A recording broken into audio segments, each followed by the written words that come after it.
发动机舱异响，你们肯定没有遇到过，全国独此一份。不信你听一下声音，来挂低档。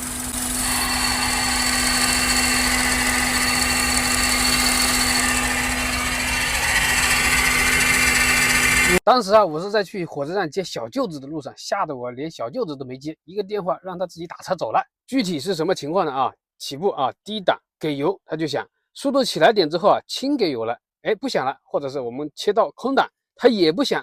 这个时候啊，我搞车这么久的经验，哎，就起到作用了，头脑风暴开始了，又想什么助力泵啊、轮子啊，是吧？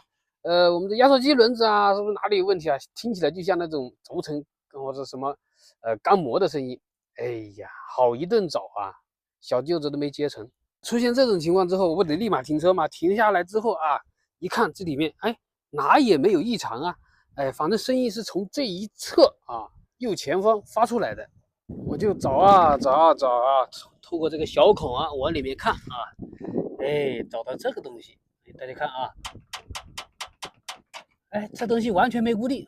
大家可以看到啊，这根管子这里面有一个管子啊，你看我一动它就敲击声。哎，这就是我们为什么挂低档的时候，因为低档的时候车是憋着劲的，刚起步的时候抖动会比较大，它会有震动，然后这个位置会移来移去啊，不仅是这个位置啊，它发出声音，还在啊我们助力泵的下方啊这个位置，这个是压缩机，压缩机的轮子和我们助力泵回油管已经磨到一块了啊。现在大家看到它离开有1公分左右的距离啊，是有情人被我拆散了啊。不然他俩凑到一块就发出那个难听的声音啊，以为发动机坏了。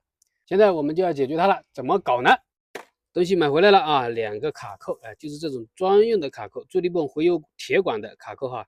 车上呢已经掉了啊，已经掉了，都没了，一直没响过，这次被我碰上了啊。这里面还配了一个红色的撬棒啊。年纪越来越大，越来越喜欢颜色鲜艳的东西。20岁的时候喜欢黑白灰啊，到30、40岁的时候越来越喜欢赤橙黄绿青蓝紫。下面我们去把这个卡扣装上，这东西很好解决啊，很好装啊。大家看啊，这里是有孔位的，它直接把我们这个卡扣卡进去，然后把这个扣上就行了啊。示范给大家看一下，来把它摁进去，哎，扣紧了，扣紧了，大家看啊，这个地方啊，咱们看，哎呀，让它落在这个卡扣里啊，这样，大家能看清楚吗？啊，这样把它扣下来就行了啊。卡扣已经扣上了啊，2个卡扣。哎，这个管子终于牢固了啊。好，再不会震动啊，导致它跟这个压缩机的轮子摩擦了。问题是搞定了啊，有的时候就感叹修车的人才真他妈多，只需要正常交车就行了，以后有没有问题跟我没关系。